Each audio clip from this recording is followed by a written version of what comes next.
here I see it. Yo, what's good? It's your boy, that motherfucker Steve. You watching EmceeTV The Podcast, coming at you live from EmceeTV Studios in Des Moines, Iowa.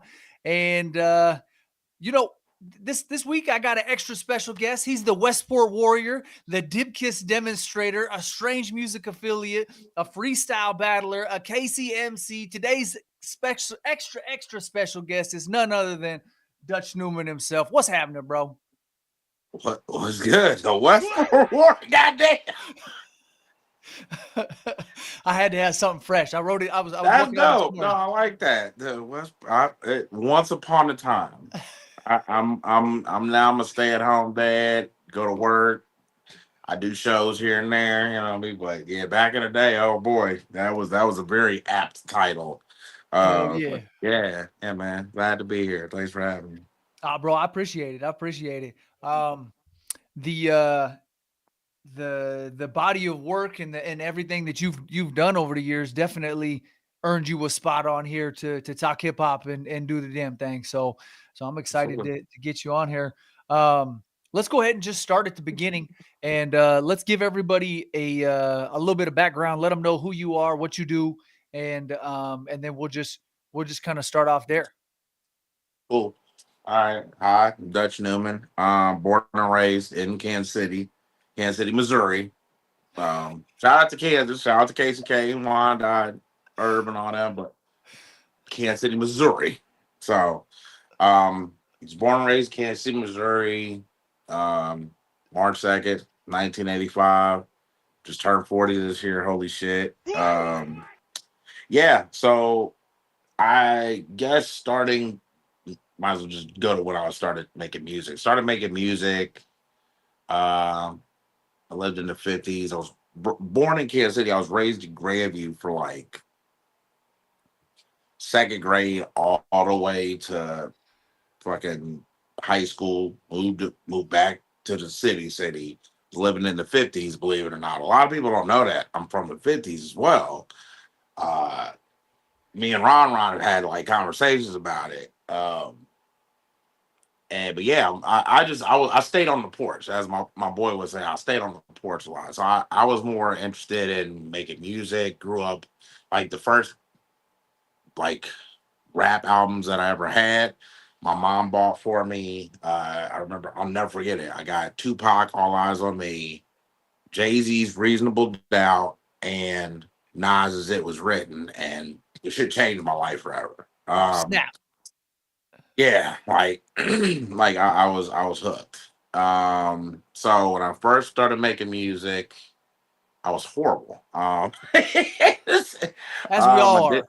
Yeah, I was freestyling and words didn't make any sense. The sentences structure, I just like to make words rhyme even if they didn't, you know what I mean, they were made up words. So I started writing, but the shit I was writing about, it wasn't who I was. And then my mom was a huge influence on me musically.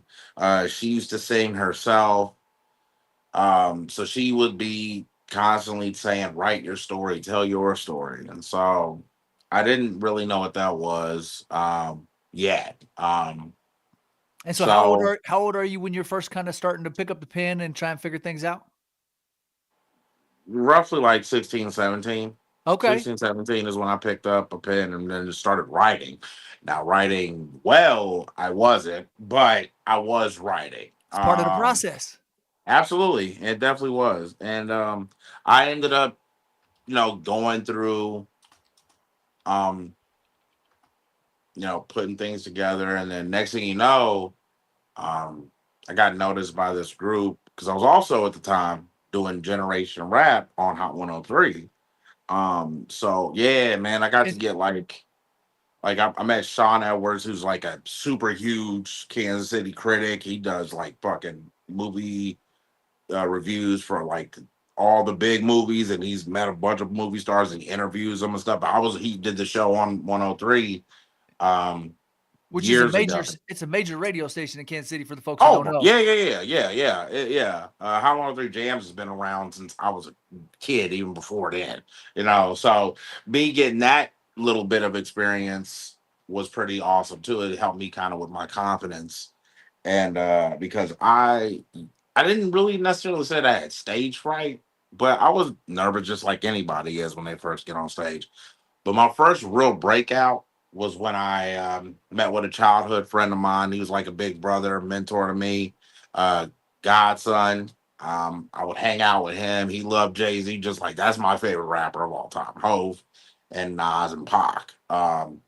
So growing up, I always wanted to be like my big bro Ed, and he started making music, and so he, scoop little bro up, and I would ride around with him in his fucking Acura, and we would go down to the Peanut, which was back then it was like the monolith of Kansas City hip hop, at least in my eyes. Everyone was down there. Sess Crew, Stick Figure,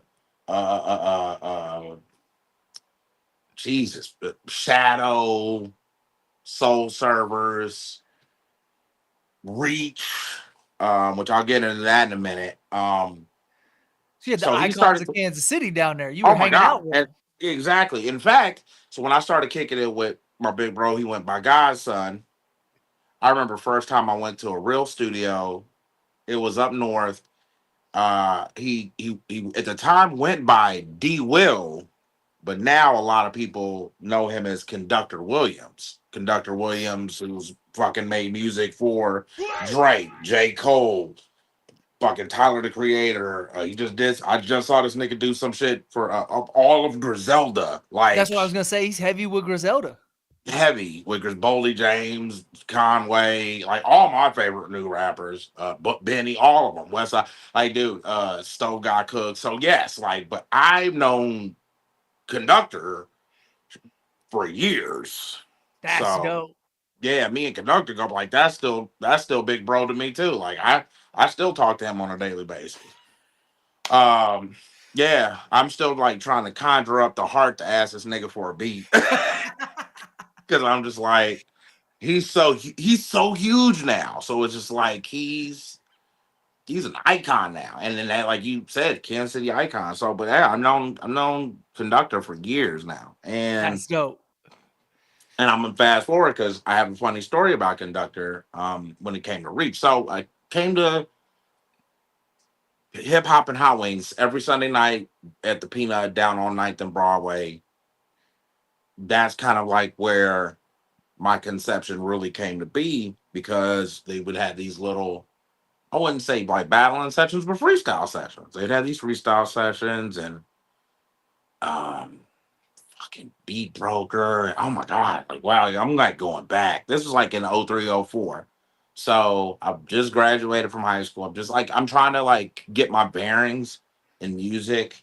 And ironically, how I got my name, I was riding in the car with my mom and um we were leaving from Westport, ironically, and she we stopped the car and I thought I got in trouble for some shit. I thought she was about to kick me out of the car. She told me to get out and I did. And it's now shit throwback, but it used to be called America's Pub. Oh Uh, yeah. Yeah, yeah. I got outside and she told me to look up and I did. I looked up and it was a street sign. It said Dutch Newman, honorary Dutch Newman Ave. So she said that's it because I always went by Dutch. It was just different variations of Dutch. At one time, I went by Dutch Luciano, and I don't even want to get into that. That was a dumb. I was a kid. I was a fucking kid. So Yeah. So I where does Dutch come from? Dutch comes from. I don't know if anybody ever saw the movie Hoodlum. Yeah. Okay. So, which is ironic. I just watched it again the other day, and I was thinking to myself, like, wow, that's really where my name came from. And it kind of stuck. So I just started calling myself Dutch. People started calling me Dutch, and it literally just stuck. But I remember watching the movie, the Dutch Schultz and Lucky Luciano, and Bumpy Johnson, and I was always fascinated. I'm still fascinated. Like I've always watched like Godfather and Goodfellas and all like any Scorsese movie. Like Casino was huge. Like Casino, I was a kid when I saw Casino. Fucked me up, but I was just like mesmerized by it. No, So yeah. Sharon Stone, that baby. yeah. So like war movies and crime movies always just caught my eye. So I remember seeing that sign, the Dutch Newman sign, and I was like, that's it. And so fast forward, I ended up doing music with Godson. I have a song. I technically am on a conductor song from way back in the day called Driven. I've been trying to find it for years, and it was on my old MySpace. I don't even have it anymore. Um because he was doped in. Like he's always been dope. It's just like now everybody else gets to see how dope this motherfucker was. Um so I remember one session we went over to conductor's house, and I was asking him because I know he was a part of Soul Providers, which is a whole collective of MCs, DJs. Yeah, basically it was just MCs and DJ and producers. Sorry, and producers. So it was at the time Reach, um, Ataxic, DJ Ataxic, Barbaric Merits, Milk Drop. Shout out Milk Drop. He out of Leavenworth, Kansas. Super dope. Um, ahead of like his pen was ahead of its time. Ismore was like popping back then. Ismore was like that dude. Still does shows. He's killing shit. But he's been dope like uh as long as I've known him. Ismore, and I think that was it at the time. We didn't really have a huge roster. And then I was like, dude, how do I get down? I want to be a part of this. This is huge. Like, this is super dope. Like, all these collectively dope MCs, rappers, and DJs. I mean, MCs, DJs, and producers. So it was Sober Riders and it was Innate Sounds. On Innate Sounds was Miles Bonnie. He was like the head mass. It was Miles Bonnie, Joe Good, fucking Stick Figure, who's to this day, he's still my absolute favorite rapper from this area. Like he is. I love Mac. I love Tech. I love Ron Rich. But Stick Figure from Topeka, Kansas, is still to this day hands down next to JL. So like my top five would consist. Those would be my one and two. Okay. Is Stick and JL. Um. So anyway, ironically, Peanut Days, I became a part of Soul Providers, and I remember that was around the time I met JL and Joey Cool. Um, JL was doing his thing with B.Hood.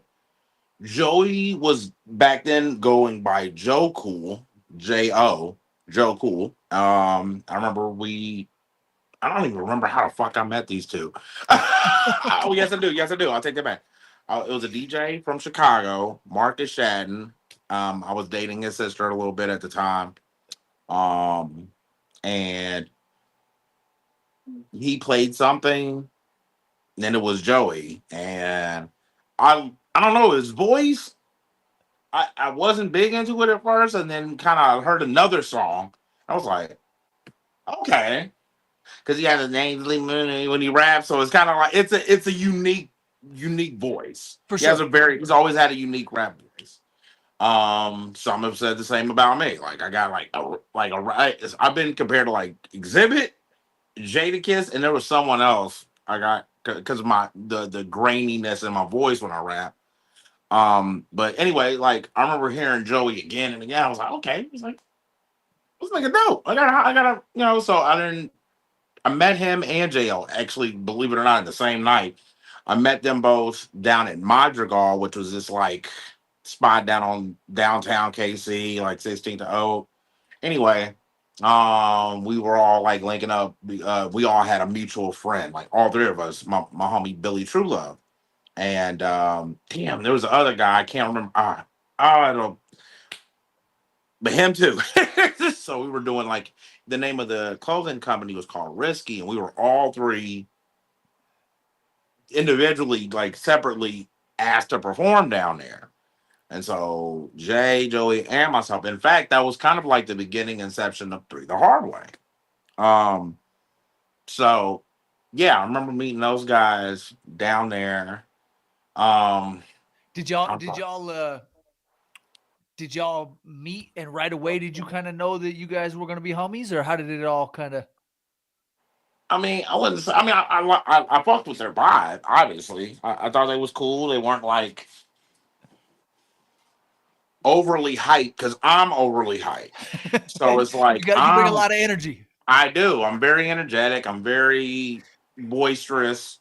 So that's that's gonna be just like, yeah, that at the time that was just who I was. And they're the complete fucking opposite. They're very relaxed, laid back, just chill. Nigga, not me. I'm the complete total opposite.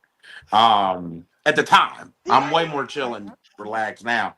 But at the time, I was all gas, no fucking brakes. So Shout out Calico.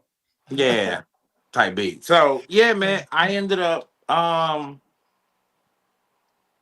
of like, yeah, we kind of started going to the studio with each other. And I remember I was on JL's mixtape, which he had like a billion fucking songs on there. He had like 30 something songs. And then I remember our first song we ever did together. I I don't remember coming up with the beat, I think, because that's like literally what I would do in the group. Would pick beats, figure out beats. And in fact, the beat that we did on JL shit, I think I picked that, the winning. And so So you were actually out like interviewing producers and different things and kind of not going. even well, I've known producers for as long as I was like that's kind of like how I've been.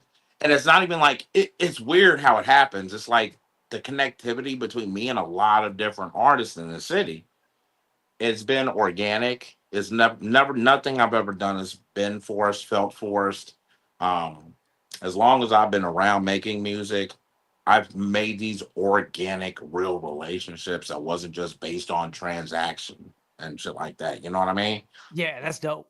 It is. It is cool that I still can reach out to this person or this person or this person and like conductor, for instance. Like I remember asking him to join Sober Riders eons ago, and then he ended up going to Nate Sounds with Seth's crew and Stick and Miles Bond and all them. But like I constantly had a good connection with him that still reached to this day. Same with Joey. You know what I mean? Joey, I'm on Joey's new album. I just, you know what I mean, which we'll get into that in a minute. But yeah, yeah, like it's a lot of like the organic feeling that I've had when I made music. It's also translated into the actual relationships. Like Info was my brother. Like dude, I broke the fuck down. We'll get into that in a minute. We'll definitely get into I was gonna that. say, just because this podcast is fairly big, not to toot my own horn or anything, but we'll have to tap in on, you know, what I mean, we'll have to clue people in on who Info is and how he pertains to all of this, just for folks that don't know, you know what I mean? But because Absolutely. he is monumental in a lot of this. He absolutely. Info Gates was an amazing rapper, producer, just a genuine fucking good friend. Like there's not one bad thing I can think about, one bad interaction I've ever had with him. Never. You know what I That's mean? unique too, because a lot of people don't get that. You know what I mean? You know what I mean? Like there's like That's huge. yeah, like me and Joey, that's my brother. But I mean, I could tell y'all some fucked up stories about him. Sometimes But friends butt but heads. that You but know what I'm that's saying? that's what that's you know what I mean that's still my brother at the end of the day. Without a You doubt. know what I mean? So same with Jay. You know what I mean? Those are my brothers, and you know what I mean. But Info is one of those people where I could think as hard as I wanted to, dude. He give you the goddamn shirt off his back. You know what I mean? He. I remember he made me this beat eons ago and it just said Dutch, Dutch, Dutch. Like it's on my new album. Like, well, not my new album, but it's on my previous album. I finally made it because I did it one time. I hated it, deleted it forever. Then after he passed, I couldn't get the stems, so I just put a raw version and just rapped over the raw version. But I was just like, that's how he would have wanted it any fuck, because he was raw. Like his favorite rapper was Redman, so he was, you know what I mean. But I'm man, I have so many stories. He's amazing though. He's made music for Seth's Crew. A lot of Seth's Crew's first projects when they signed Estranged was Info Without a doubt. Games. Yeah. But anyway, I'm like jumping. That's the thing I do. So you got to stop me. I jump from fucking place to place and story to story. So please bear with me. Anyway, back to meeting Jay and Joey. Met them eons ago. We did Smoke Ride, which was the very first ever Three the Hard Way song. Um, and yeah, we kind of just anytime I did shows or I had a birthday show or something, I put them on. I'd be like, I'm performing, but I'm bringing my niggas with me, and you know what I mean, because Joey just moved back from Chicago, so nigga, he wasn't unknown. Nobody knew who the fuck he was. Um, and I loved him. I fucked with his music. You know what I mean. I liked his energy, his spirit, and so I was like, yeah, man, let's fucking. And then Jay, of course, is fucking Jay. So we just kind of all clicked. You know what I mean? So we clicked, and that's kind of how And Three the Hard Way became. and you can see you guys' brotherhood on stage. You know what I mean? The way you guys Mhm. work together, the way you guys perform together and vibe off each other's energy, you can definitely it doesn't seem forced by any means. It's very harmonious and it's dope to see how you guys rock a stage together. Absolutely, man. Those are my dudes. Like, shit. I haven't done. I can't even tell you the last time I performed on stage on them. It's been some years, but like it would be just like riding a fucking bike. And when we wouldn't have lost a step, because that's just how we've always been. Like you said, like I w- it's that organic. It's the friendship. You know what I mean? I'll still reach out and be like, hey, you good? And he'd be like, yeah, I'm good. You good? I'm like, yeah, nigga, I'm great. So that's dope. yeah, man. Yeah. So That's and true that's how it friendship. is. Yeah, absolutely. So in the middle of doing all that, I put a project out. I met this young producer, MC, fucking super dope. His name was Greg Enemy. So that's really where I took off at. That was like the big inception. Like I got a name at the Peanut, but I still never put a project out. I put this like mixtape out eons ago. I recorded it over at Jamel Rockwell's house, and you know what I mean. It was just, you know. So I remember getting this EP. I started doing this EP in 2009 called Dutch Newman and Greg Enemy made an EP. Want to hear it? I recorded the entire project. I got all the beats from Greg. He was living in like Bannister area, South KC. I got the entire project recorded and mixed at JL's apartment. He lived in Roland Park, Kansas at the time, him and DJ Kitty. So I'll never forget this. Recorded the whole fucking thing in this nigga's in his in his closet. But JL's always been a dope engineer. Like that's another thing that people don't realize. They think he's just dope at rapping. No, he's a super dope artist, like an actual like this nigga paints. He even Super dope sells artist. paintings. Yeah, he sells paintings. I've been telling motherfucker for years. I'm like, you need to sell these, and he was like, nah, I just like to make it. Man, now he does sell. I'm like, yeah, motherfucker, I've been telling you. Like, imagine how much money he would have had. No shit, right? Yeah, yeah. So yeah, he's been doing that since as long as I've known him. So yeah, he's dope as an artist and an immaculate engineer. He when we were doing Three the Hard Way, right before he like officially got signed, we were recording at this spot out, and also it was I want to say it was like Shawnee, like Kansas area. But it was like right off 75th. It was this little in the cut. It was in the fucking cut. Like you wouldn't even know there was a studio back there unless like he took you there.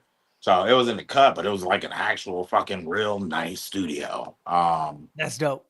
Yeah, so we recorded the whole Through the Hardway project there, which we ended up having to shelf because he got signed. So he couldn't put out any project. Like he shelved like 20 fucking projects he was working on. Because Damn. he slept like this motherfucker would sleep in the studio.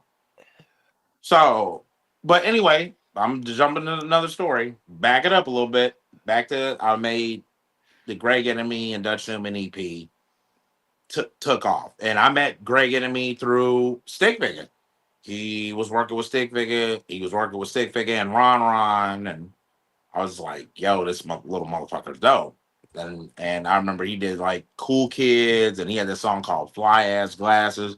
And like I would perform with him, be his hype man. Um, yeah, dude. That was some of the best times. But anyway, that was like my starting off as a solo artist. Then fast forward a year later, I made my very first project, my album, The Lonely Hearts Club. It's myself and a producer from Lawrence, Kansas. His name is Johnny Quest. No, I've known John for long fucking time. Like it's what 2025. So yeah, a little close to damn near 20 years now. Um, so yeah, I remember I made that project. We did a album release out there in Lawrence. We did one here in Kansas City. Um, man, yeah, it was that was like some of the best times of my life. Like 2010, like the whole 20, all the 2010s, like just holy shit. But yeah, I ended up um doing this with him. Then we're working like then Joey started getting traction. He was making this dope ass music. JL was starting to get noticed by Strain. Like Tex always fucked with Jay for a long time. But yeah, it was a you know what I mean, now it's picking up, speed and shit. And then we started doing Dip Kiss, do a big Keep It Strange, and that was kind of like holy shit. That was like 2012, And you guys are 2013. rocking Westport pretty heavy at this point, right? I mean, like you Holy guys, shit. yeah. R.I.P. Riot Westport. Room, Yeah, Riot Room. Record Bar, the first ever Three the Hard Way show, me, Joey, and JL. Record Bar was on my no, it was 11/11. I'll never forget this. It was on only because it was 11/11. That's why I remember that. Um, but yeah, like we started picking up traction together, and then collectively and separately. Yeah, that was a good time. That was a really good time, and not only my career but in my life. Like that was kind of like at the point where I had felt like I had the world by the nuts, and I just kind of felt invincible, unstoppable. Yeah, it wasn't until 2015 and 2016 and so on and so forth. That's when shit really got rocky for me. Really fucking rocky. But yeah, yeah. So That's interesting because in 2015 you dropped "Don't Take This Personal," right? I was 14. I was 14. 24. Okay, okay. I 20, was gonna say that was the that was a yeah, massive record. huge. So I did Sheree's Son in 2013. Holy shit. So I remember doing that because I had this huge party in 2012. The day, so my birthday is on March 2nd, and Project X came out that day. And my homie Scenario, who was like doing stage, he was a stage hand, he was a fucking every did lights, the hosting, everything for Strange Music Tours back in the day. Technoid. Yeah. Yeah. He had Over bus. that. Yeah. Shout out my bro Scenario. Fucking that's my dude. Hell yeah, we kicked So it many a time. Scenario, I remember Scenario that day on my birthday. He took me to it was AMC down on Power and Light, but now it's called Main Street. It's B&B theaters. Anyway, it was AMC downtown. I'll never forget it because that was the first time I ever had a beer in a theater. So it was me, him, and his homie. We all went down there. He hosted my birthday party. Now at the time I was living in Westport. I was living on fucking um on not Warwick. It might have been Warwick. I don't know. I hate that fucking street. It was over there by Bad Stop.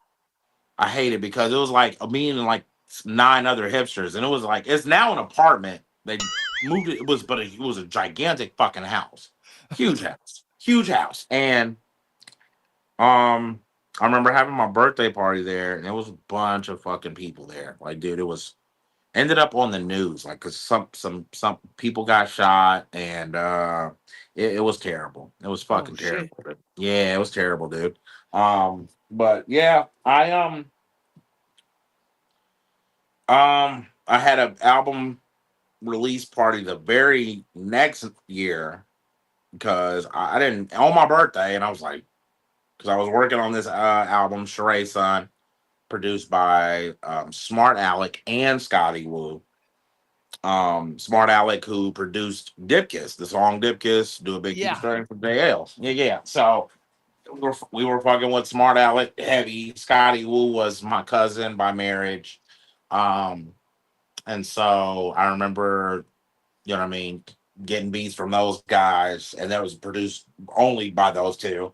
Um, in fact, there's a song with Joey and JL, this like second song on the album, Championship, which is super dope. But I did that. I recorded it all at Jazz 6411 Studios, where a lot of legends have recorded.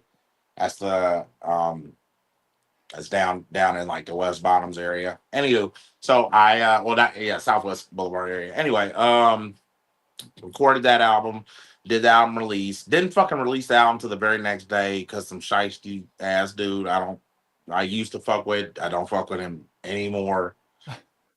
Yeah, that's another long fucking story for another day. But anyway, I got all the rest of my masters and shit from Jazz to release it the next day.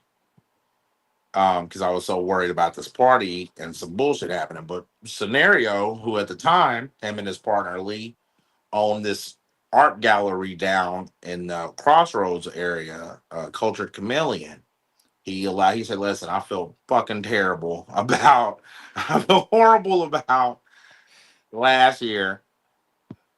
I said, well, I appreciate it. He said, "How about this? How about we do an album release, a birthday party at the spot?"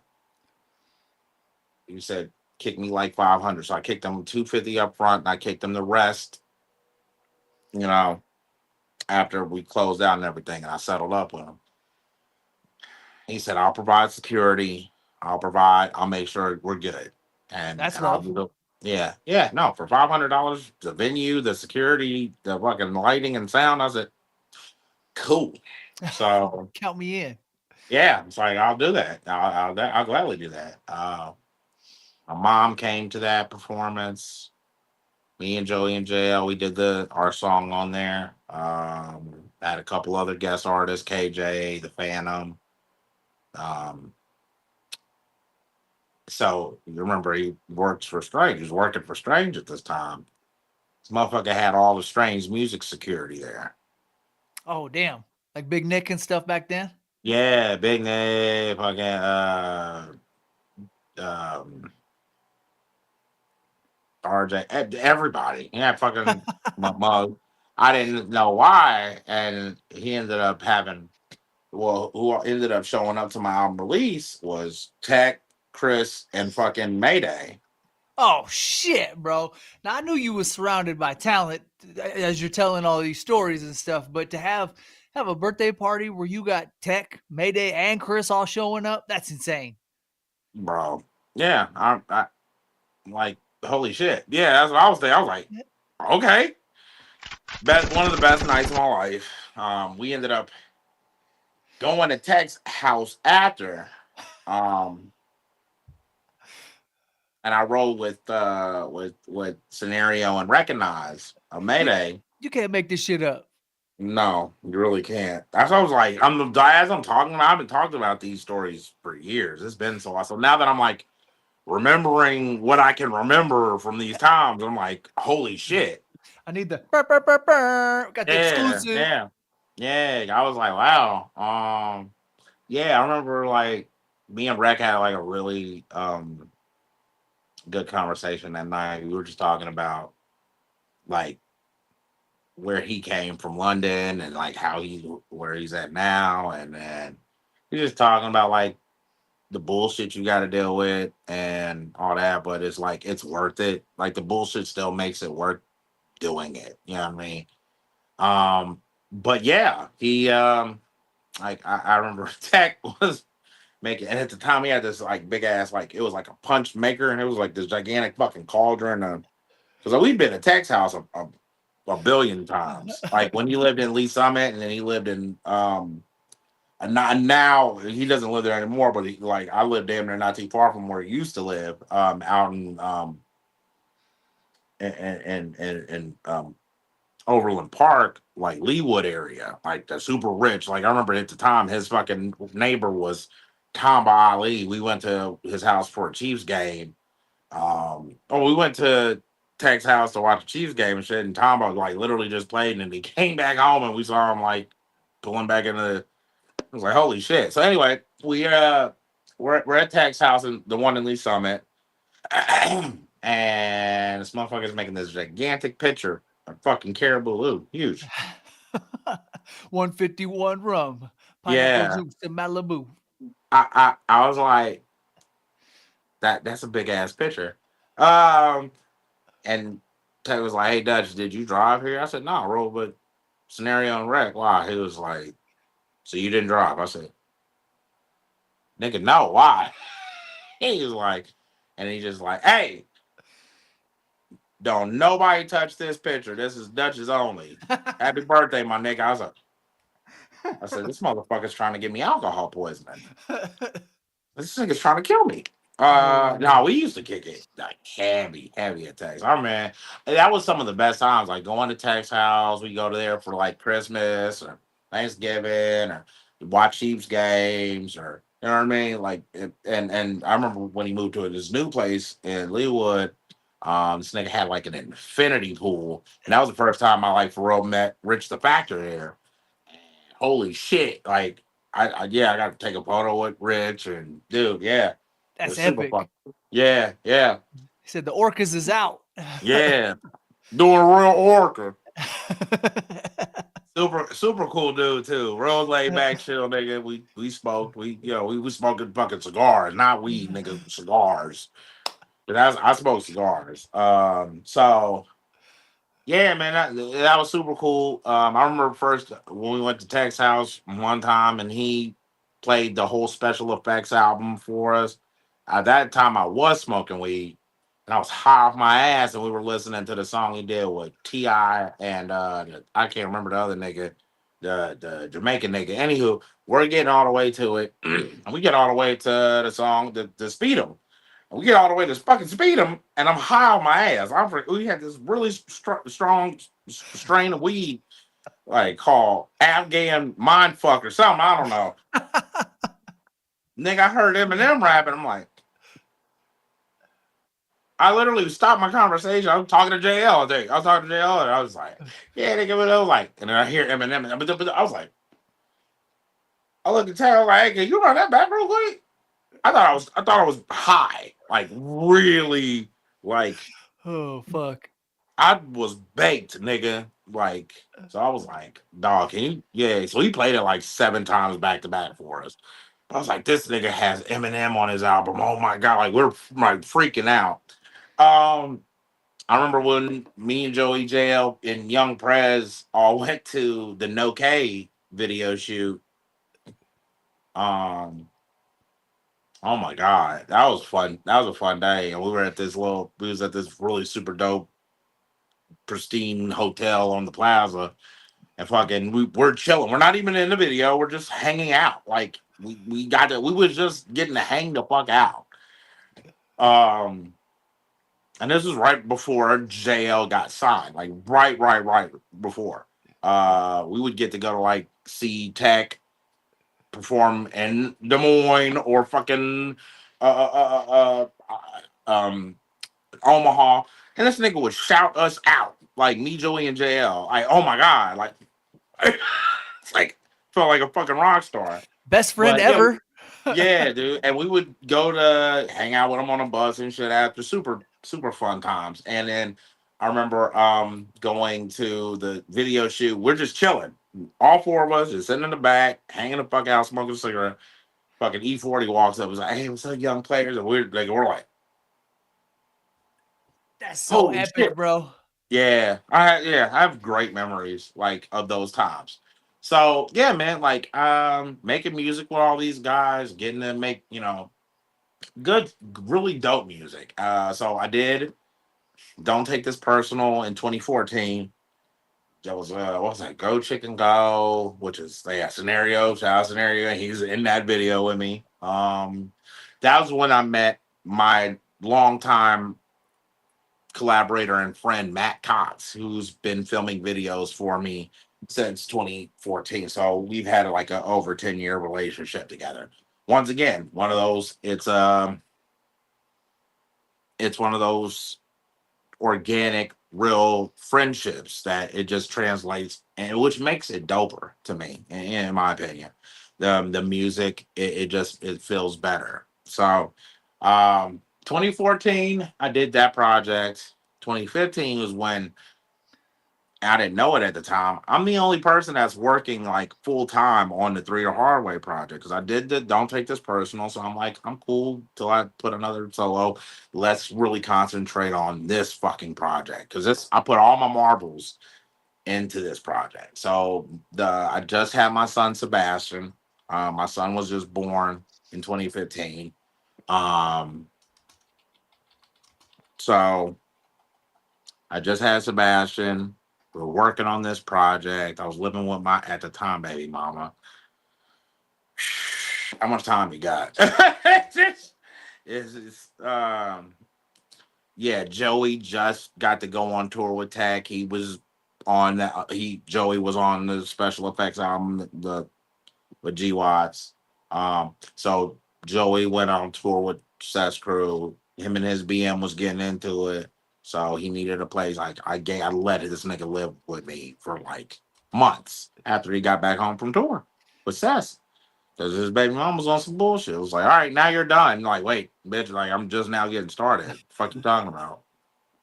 So 2015, I'm working on Three the Hard Way, but JL's got like 13 fucking projects he's doing on top of Three the Hard Way. But the nigga was at the time living at the studio. He was living, so he woke up and eat, breathe, slept, shit, music. Like literally. Joey was doing his project Swing Sinatra was Burner Music. And I remember I was on that's the one that's got out there with Tag Sass fucking yeah. I don't know if Mac's on that. Mac's on that project. Okay, yeah, that's right. Mac is on that project. In fact, funny story. So I'm on two songs. I was technically on two songs on Swing Sinatra. I ended up only being on one, the Gang Gang with me, Joey and JL. Um but I ended up being on For Your Information, which was Joey, Info, Matt, and then I was on. I had a verse and everything. In fact, the hook. I went in the fucking booth and freestyled the hook, and then Joey refined it. But that's the hook. You know what I mean? That's the fucking hook. So I did the hook for your information. Um, but they were just like, yeah, it ain't what we need. I was like, whatever. I was in my feelings. I like we're as artists, we're sensitive as fuck. You know what I mean? The nigga tell you, yeah, but I get it. It's his fucking project, it's his vision. Like, I get it. At the time I didn't. I was like, nigga, fuck you. My show's hard. Fuck you mean. But no, as a now years down the road, I understand. Like, yeah, you nigga, you know, your pen game wasn't all the way up to par. So anyway, so I ended up, Sometimes it takes an outside perspective to see that or of whatever. course, of course, yeah. So now, fast forward, I'm working on the project Three the Hard Way. We had the album cover art, which shout out to Inner Demon Cross. He did like 12 to 20 different variations of the album cover, which Damn. is still fucking so dope. It was so dope. Um, but then JL announced he had to stop working on the project, and I was pissed because I was like, for real, I was pissed. I was like, not at him. I was pissed at the situation. Rightfully so. Oh, rightfully so. Because I didn't have any other fucking projects besides Three the Hard Way. I had all my eggs in one Swing basket. Sinatra. Yeah, Joey had Swing Sinatra. Jay had all these other ones. Now he's about to do Dipkiss. He's about to do his first album on Strength. He just said he's like Strength because he just did. I remember we went out to Omaha and that's crazy. It was literally 10 years ago, around this fucking time. I think I was there that night. Yeah, fucking he did, and then he's on Strangulation with the Tech Nine collab shit. He had what was it? The song with Stevie. No, Scoob. With Scoob. the I told you bitches what the fuck I'm from. Showed you this is what I like my wrong. Yeah, that's still my shit. Um and the outro on the album, and then we were like, yeah, they're signing this nigga. It's like, and then that's what I knew. I knew, and then I found out from him personally. He called me. I was like, "They doing it, bro. That we doing the paperwork and everything." I was like, "Nigga." He said, "Yeah." I was happy as fuck, and then mad as fuck right after. So yeah, so we can't put this project out. I'm like, "Are you fucking kidding me?" And we had bangers on that shit. I released them because he told me he's like, "You can release them. I can't." I'm like, God damn it. I was mad, bro. I was mad as fuck. That's tough. That's tough. Yeah, but then I don't know like how the format of the show is, so I don't know if you're supposed to ask me shit as well, or I'm just gonna keep talking until I'm blue in the face. Because I mean, it's up to you, I was gonna guide the conversation a little bit, but I was enjoying hearing the stories, so I just figured I'd let you run with it. my man. Go ahead, ask away. So, I mean, we covered a lot of topics. So let me see here. I scratched down some notes here. Yes. Um, so okay, so what has changed the most? Not because we got to jump around a little bit now. What has changed the most about the scene in KC since you started making music? Because you've seen a lot of different eras of hip hop since you've been out there. You know what I mean? Even Tech has changed a little bit with his style and whatnot. You know what I mean? And you've seen the Ron Rons, the Black Waltz, the Techs, the JLs, the Joeys. I mean, so many different artists. And then you got the new school of folks. Not that these folks haven't been around for a while or anything, but then you've got the new school of folks like uh oh my god, Dewey the Dawn, and all these new dudes that are kind of coming out. So or getting more attention, I should say. Yeah. Yeah. I don't know. Like I have seen a lot. Like I've been around. I've been around and seen before I even like became Dutch Yeah. Newman. I've seen a lot. Like I remember when Mac Lethal and Joe Good with Black Clover and Tekken Cut and Chris with Strange and seeing, yes, you're right. A lot of these artists have, and they're constantly like as men, like I can guarantee you, 40-year-old Dutch Newman is nowhere near the same as 18, 19-year-old Dutch Newman. Everybody's got to evolve. Everyone has to evolve as an artist. As far as like the scene now, and I, there's some artists like I like out of Kansas City right now, um, that have been, you know what I mean, they're getting recognition. Like who D Walk, I fuck with D Walk, like him a lot. MB58, that little motherfucker's dope. He's tough. He just he's got that. I just don't give a fuck. I love that. I love that. That like that's been missing a lot. Like I like him. Who's some other cats?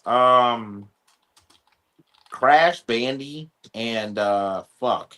Who else? Dex. Crash and Dex is dope. Those are some young cats from here.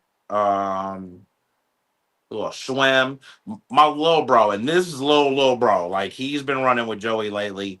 Fucking JCO and Danny Hatem. Listen to me. Those two kids, fucking phenomenal.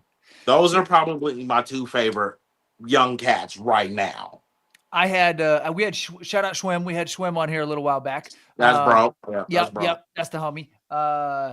I just had DJ Hike and DJ Papa Cal on a little while back when I was down there filming with D-Loc when I was in the town, and I talked to DJ Hike and DJ Papa Cal in Kansas, and they both said JCO, and so Yeah. That name keeps popping up. I got to tap in Yeah, and man, I'll get him your shit, and actually it's funny. I gotta hit him up today because he does like on my like show versions, like to make that shit tight. Like he, little bro, that little him and Danny. So let me tell you, they're on my last project. In fact, Danny mastered this two shall pass part one. JCO mastered this two shall pass part two. They're both on this two shall pass. JCO did the beat. He has the second verse, and Danny did his verse and kind of freaked the beat up a little more. Holy fuck. They're holy fuck, dude. Both of those kids from here are amazing. Danny just moved back. He was living in LA for a while, but he's been dude killing it. He's fucking making music with DMX's kids. oh damn. Right. Yeah. Like Talk Dan, about legacy. yeah, Danny and fucking JCL, those two, in my opinion, are the future of this of Kansas City hip hop. Those two have been putting in work for. I've known them both since they were fucking kids. Like I met JCO about 10 years ago. He was just this little fucking runt running around us, coming up to the studio, and me and Joey and Jay were up there just doing whatever, fucking hanging out, drinking, and smoking, whatever, and recording. And like he would always be there, just kind of like in the shadows, learning, like just learning and soaking up. And A I was like, sponge. yeah, I was like, this little motherfucker's gonna. And I noticed him immediately. I'm like, this little motherfucker's gonna be a problem. Like The It's he's cool gonna when you be. see somebody that was paying attention. You know what I mean? Like in the Yes. moment, you don't necessarily catch it, and then so every once in a while you catch a glimpse of somebody, and you're like, oh, he's listening, he's paying Yeah. attention. I'm one of those people that pay attention to those who are in the shadows. Like, you know who's there to party. You know who's there to take photos and post them on Instagram. You know. You just fucking know. You know what I mean? You know. Hell yeah. You know what I mean? Like because you've been one of those people. You've been all of those people. I've been the person that's sitting in the corner listening, learning. I've been the person in the corner fanboying, trying to take a fucking photo. I remember one time, this real quick, funny story. Mac Lethal. This is the first and probably the only time I've ever been out of town with Mac Lethal. So Mac Lethal got to bring me out. I went to perform at First Avenue with him, Okay, in Minneapolis. Minneapolis. Hell yeah! Yeah. Shout out to Twin Cities. Holy shit. That was my first and only time going out there. I remember we were at First Avenue. Me, him, our dude Alvy, that's my brother, fucking Al Diesel, and our boy Joe. We went out there, and it was this like Prof was doing this big 2-day festival thing at First Avenue. Mac Lethal was doing night one. So we're at First Avenue. I'm in the fucking back, and lo and behold, I'm in the back in the green room with fucking Mac Lethal and fucking Slug of Atmosphere. Epic. Right. I'm fanboying the fuck out. Oh, that's I'm huge, just a bro. fan. I'm a fanboy right now. I'm just like, and I accidentally. They're talking about because Mac was just about to become a dad. Sean was already a father, so he's telling him about like this is what you about to deal with like touring and all this stuff. And I'm sitting here and I'm just like, I'm not giving a fuck about none of their conversation. I'm just like, and I take the photo and nigga tell me why the fucking flash popped off us. Mac, the face, I still have that photo. And the face Mac has is a pure fucking disgust. Like, I'm never bringing you out with ever again. One time, I took you one time. Oh, No, that's this is epic. the first and only time. Oh my god. Yeah, it was not. It was bad. I was just It up was in the bad. I was just up in the Twin Cities. I go up there a lot. I'm up in there about as much as I'm in KC, man. I bounce back and forth. You know what I mean? But I was just up Right. in the Twin Cities, and um, I saw Atmosphere headline at the Minnesota State Fair for the first time with Cypress Hill, DJ Abilities, um, uh, Far Side, and shit, who else was on that? Lupe Fiasco. And Lupe Fiasco. It was Oh epic. my god. Yeah. Yeah. That's I fucking love Lupe. I mean, you can see the studio. I'm a hip hop head for sure, bro. You know what I mean? Like that's Yeah. that's my passion, and I love it. I love it to the core. So to be able to see all of that, that was epic. So That's dope. hell That's yeah. super dope.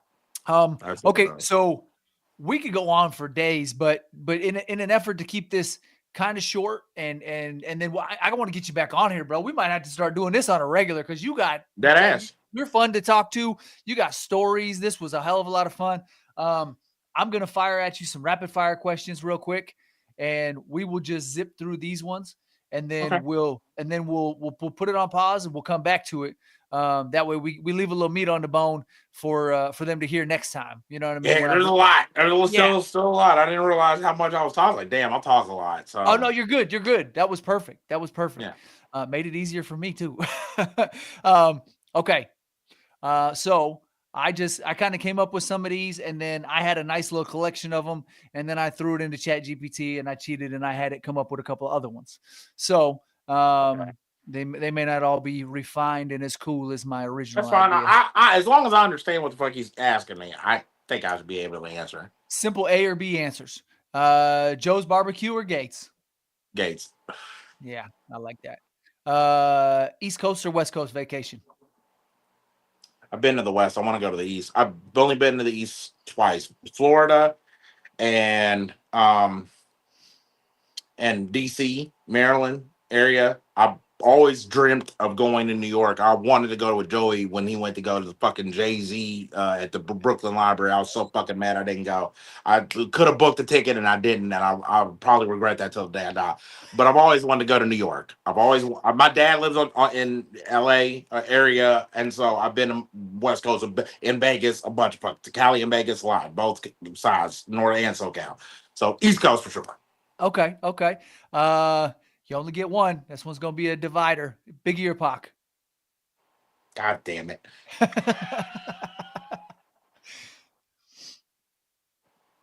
Pac, Okay. which is gonna fuck you up because I would love Biggie growing up. Like I grew up on East Coast mainly.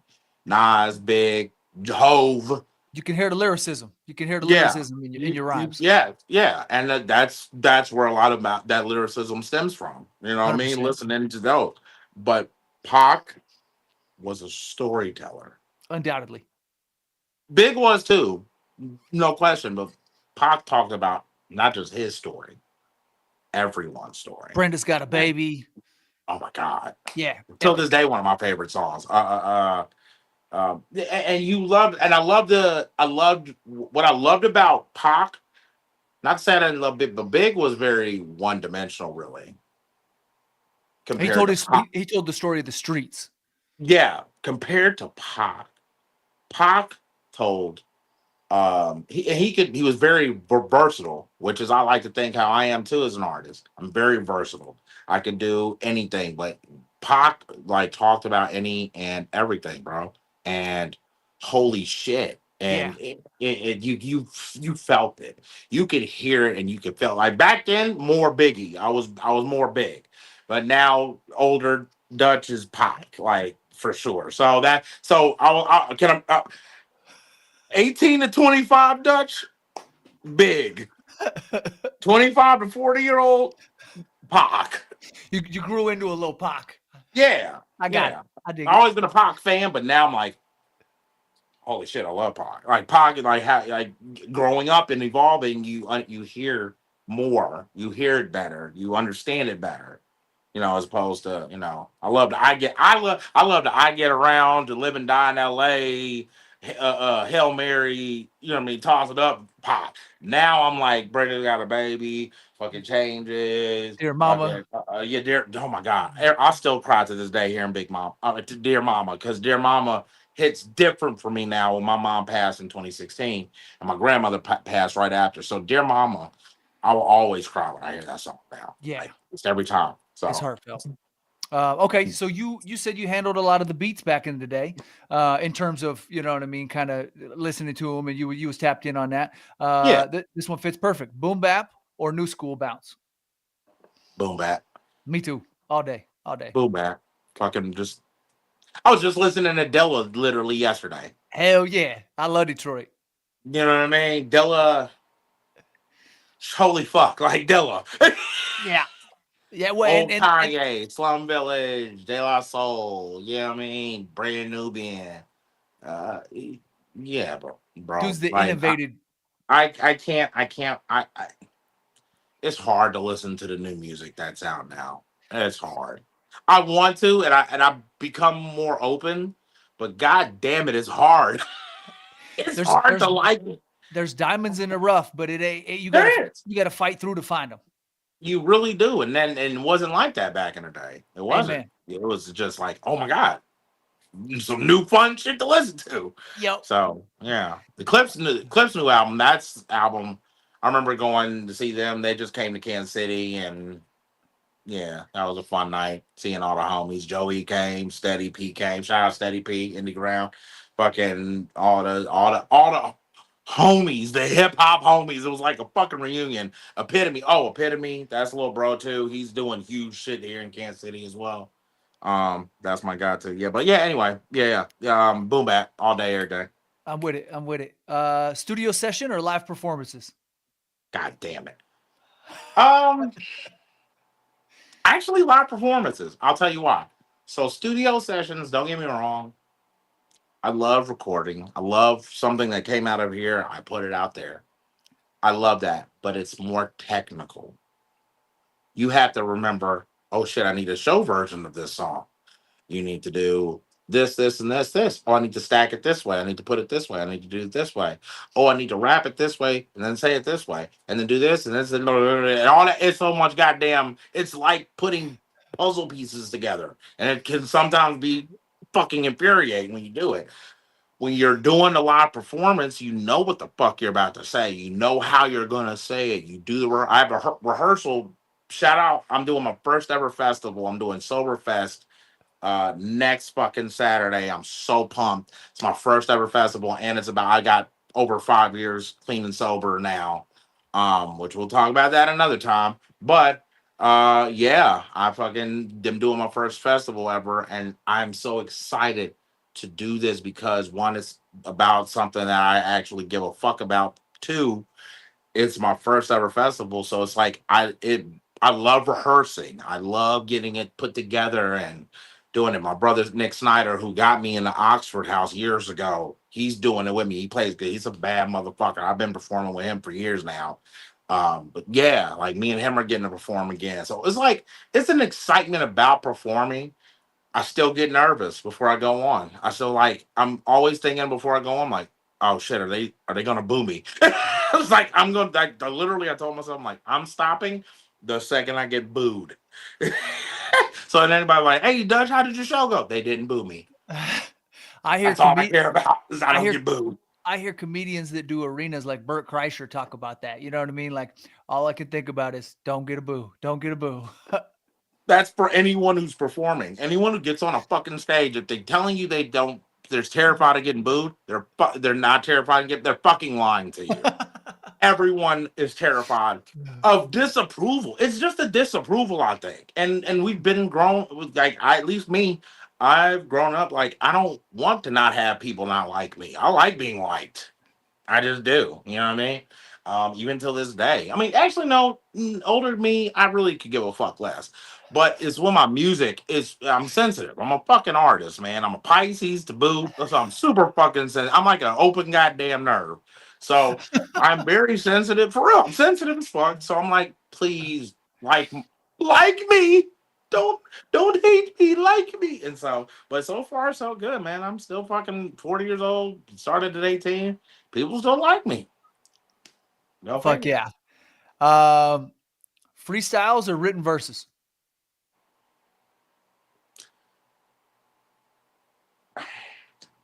I've grown to appreciate freestyling because that's how I started was freestyling, even when I was hot garbage at it.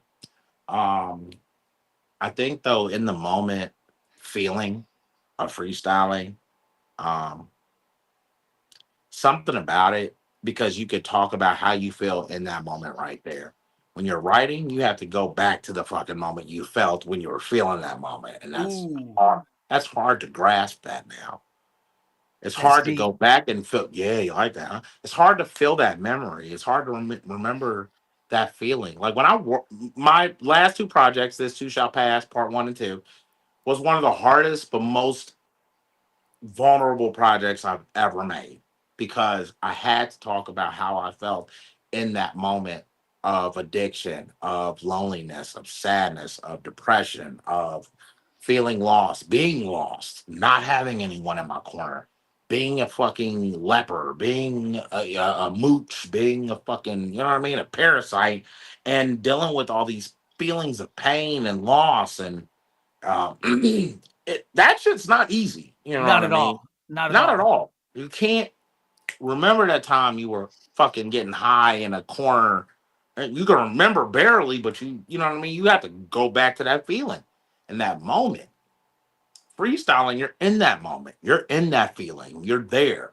You can talk about what's around you, what's through your own two fucking eyes. You can rap about that. In fact, ask Joey and ask JL, ask anybody. Out of all three of us, I am the best at freestyling. I I am. battled you. I battled you. This is for another You remember, episode. yeah. But And that's yeah, crazy you you know brought what I that up. mean? And I was like, man, I can't. Because I remember everyone, I think I remember everyone. Like, I think that I don't even remember when did we, like, I know we battled that year, but was it, because I remember I battled, because I did that twice. I lost the first one, Info won it. The second one I won, and I beat Info. That's dope. Which, and I even still, I don't think I beat him. I split the fucking money with him.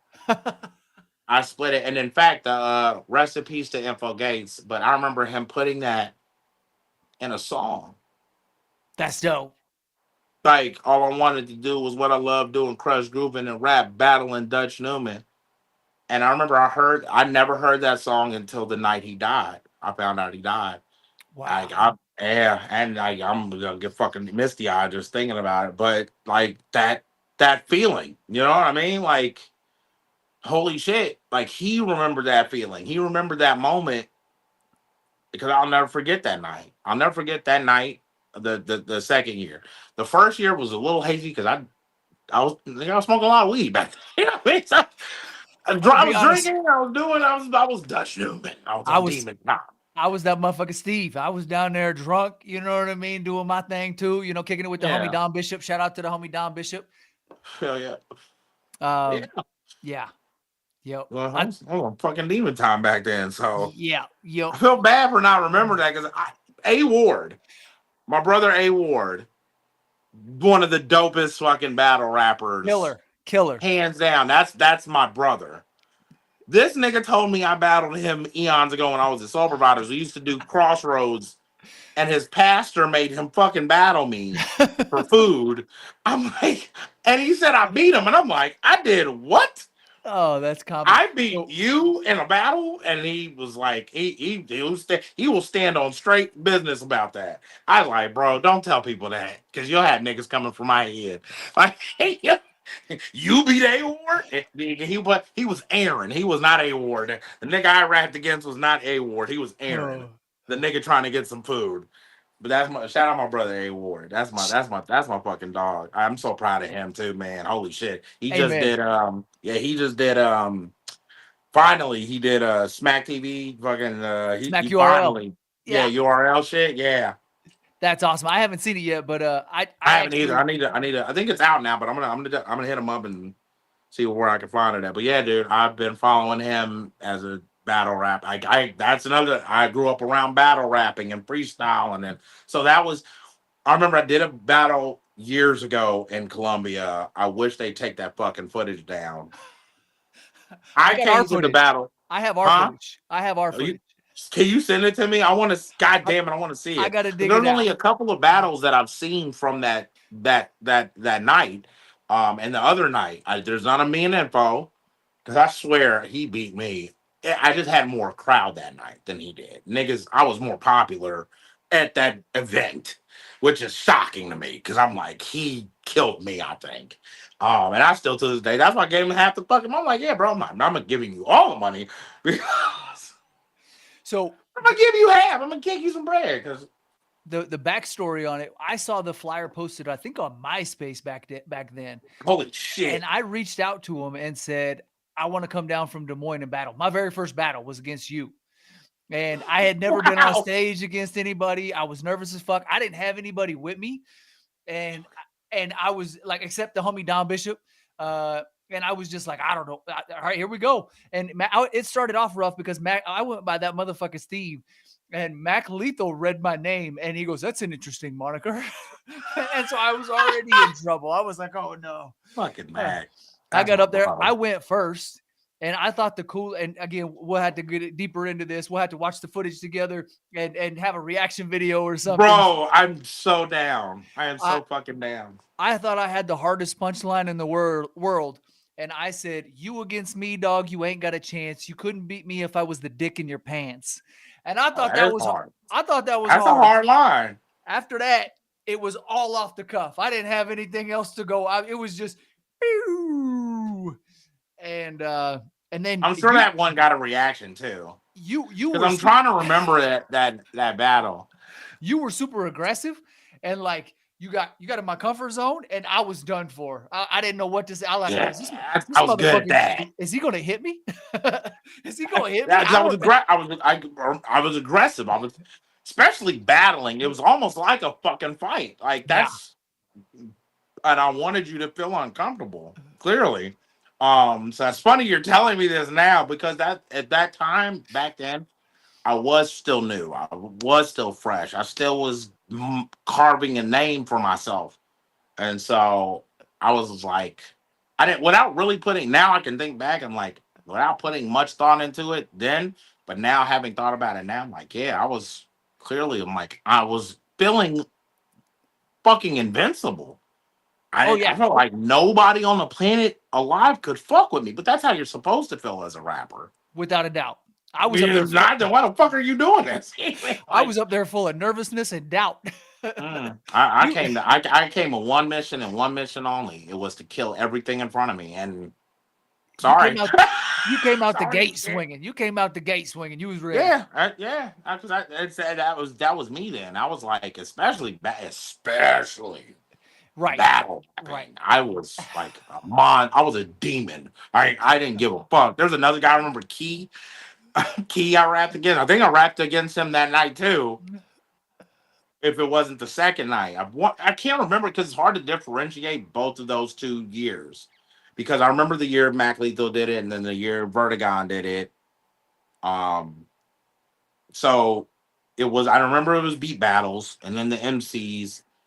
I don't remember, it's weird too because I remember reactions. I kind of remember shit I said to other people. And I'm like, I'm trying my fucking hardest to remember our battle. Because I remember when Abnorm murdered me and then I beat Swayzer Blades. Because there was like a 3-way battle between me, Sway, and fucking Ben Grimm. I think it was the night you and I battled. That had to have been. Because Ben Grimm was bad. He was a fucking animal too. Jesus. Shout out fucking Ben Grimm. That's my bro. That nigga is I he think was I a recorded the entire thing. I think I have every single piece of dude. the You footage. got to send it to me, please. The whole thing. Oh my god. It's like Oh 30 my god. gigs, so I'll have to go in and cut it up, pull it into Whatever you gotta do. Yeah, yeah, you ain't yeah. gotta just like I want to see our battle. I want to see just like every battle I did that night. I definitely please send me infos battles if you can too, because oh my god. Yeah. I'm gonna cry like a fucking child seeing him, but So um not to yeah. get it too deep into that, but I do remember his father, I think, had just passed. Just passed. I Yep, remember that in Florida, in Orlando. Yeah, his yep. dad just passed away. I remember that. Because I remember that. he said something on stage about it. Because he won that night. Yes, because he beat Gotti. God, I remember. It's funny. I can remember. The more we're talking about it, the more pieces of it I'm remembering. I remember right before Info and Gotti battled each other, they came together because at the time Record Bar was right on Westport Road. Now it's downtown, right across the street from Power and Light on Grand. Oh, And okay. yeah, it's not even. Yeah, it's down in because I just did Record Bar a couple months ago. I opened up for King ISO, and Oh, snap. Shout out King ISO. yeah, shout out ISO. That's the homie. But I was down there, and then it used to be, it used to be on Westport Road, and I remember the last hip hop show we did at that one. It was Cess Crew, JL, Joey, me, Info. Steady. Oh my god, that was a fucking night. Damn, That was not. Yeah, that was a night. That was when they just did Breaking Bad News, Info and JL. oh They yeah. just put out Breaking Bad News, so we did that but I remember Info at the time lived right walking fucking distance because we would walk from Info's up to Record Bar and drink and hang out. Like that was just the kick it spot. Sometimes I was just like, hey nigga, let's go. Y'all hungry? Yeah, let's go to the Record Bar, get a bite and have a couple beers. And that was literally what we did. Like that was the Riot Room was on some straight fuckboy shit. We was on fuckboy time at Riot Room. Record Bar we was hanging out, enjoying ourselves, relaxing. Riot Room, nigga, you know debauchery was gonna take place. Oh, I kicked it with God y'all. damn it, rest in peace, Riot Room. But fuck Amen. me. Oh my god. That when you said Westport Warrior, that was the first thing that popped into my brain was all the fuckery I was on when I was going to Riot Room. Jesus Christ. And that was right after my mom passed, like 2016 to 2020 was a fucking blur. So it was like a blur of fuckery. And it was mostly spent in Riot Room. I was on that same, I think we were both on the same airplane. You know what I mean? There was a lot of drinking. Yeah, a lot of turbulence on that plane. Yes. A lot of fucking turbulence. Yeah, that ass on a jumbo jet type shit. Oh, real talk. Real talk. All right, man. So we'll go ahead and cut it short at this. All right. Just because I want to leave a little meat on the bone to come back for round two. Absolutely. This was epic, bro. This was a ton of fun. Man, shout out to everybody in Kansas City. Shout out to you for jumping on here with me today. This was so much fun. I appreciate you, bro. Thank you for having me, man. Plug your socials real quick so everybody can find your music. That way they can hear all the dope shit you've been cranking out all these years. Apple Music, Spotify, just Dutch Newman. Just pull up Dutch Newman. You'll see all my shit on there, Dutch Newman. On Instagram, Snapchat, Twitter. I still got Twitter, nigga, believe it or not. Facebook, it's all Dutch Newman. You can find me on there. Like I said, next week, October 17th and 18th, we're doing Soberfest 101. It's gonna be Bubba Sparxxx is the main headliner. That's what's up. Shout out Bubba. I was like, okay, tight. Cool. So, but now, Dutch Newman, I'm on everything. YouTube, fucking Threads, nigga. Dutch Newman on Instagram, it's Dutch Newman is back. But you can still type in Dutch Newman, you'll see me, my big head ass. So, yeah, that's it. All right, man. Thank you so much. Until next time, it's your boy, that motherfucker C for EmceeTV. Oh, yeah, man. And Dutch Newman. We out. Peace. We've been known to snatch a piece or two. Y'all can't take over cause we gon' eat the you. Rock steady like a ginger brought Aretha through. This shit torture and I'ma keep feeding you. On that East Coast shit, y'all better duck down. Price on his dome, 5 on it like yuck mouth. When the plug get knocked, that's when the price jump. American Nightmare, that's where the Spice won. Rappers running like Ricky in the alleyway.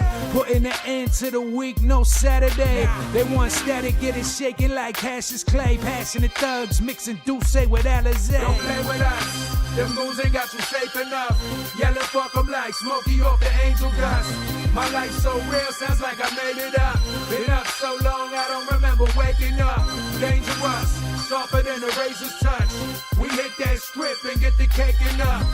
God hate ugly, so ain't no saving us. Been up so long, I don't remember waking up.